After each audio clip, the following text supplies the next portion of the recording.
Ba'alawi, dengan jaringan genealoginya yang rapi dan klaim nasab sebagai zuriyah Nabi, telah lama memainkan peran sebagai penjaga simbol keagamaan di berbagai titik strategis Nusantara.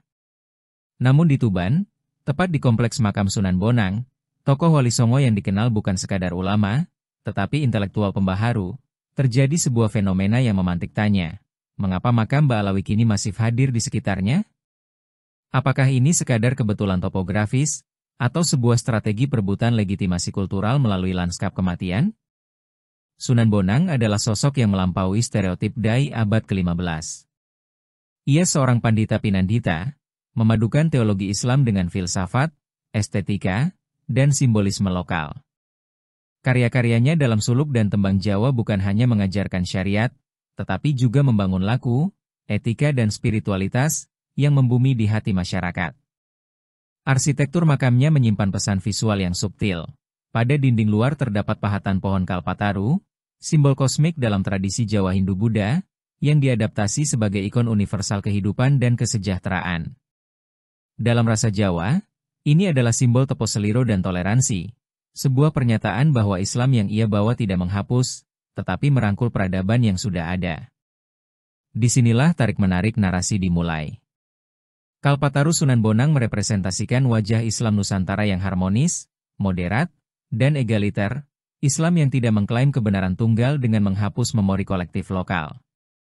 Namun, narasi alternatif berusaha memposisikan Sunan Bonang sebagai bagian dari terah Ba'alawi, sehingga posisinya sebagai agen perubahan sosial menjadi dibaca ulang sebagai lanjutan garis dakwah Hadramaut.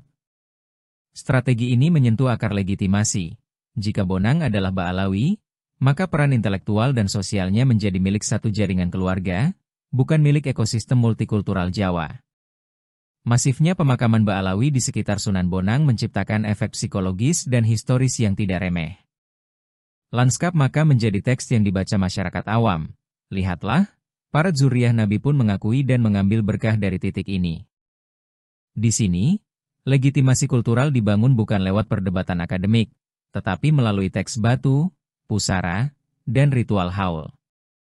Seiring waktu, narasi ini dapat menyingkirkan kesadaran publik bahwa Bonang adalah intelektual Nusantara yang membangun Islam moderat melalui perjumpaan kreatif dengan budaya Jawa.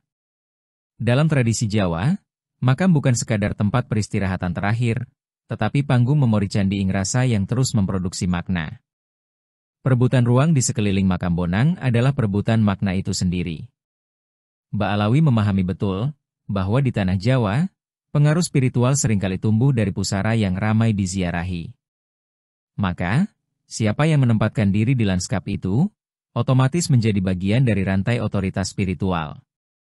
Namun, perlu diingat, Sunan Bonang adalah simbol dari wajah Islam yang legena dan andap asor, yang membangun jembatan antara syariat dan kebudayaan.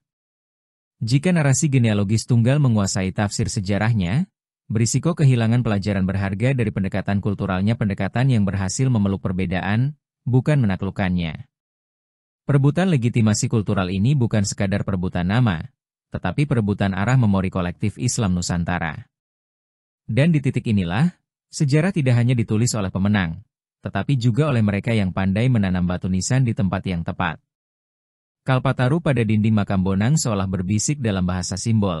Hidup adalah keseimbangan, bukan klaim kepemilikan tunggal.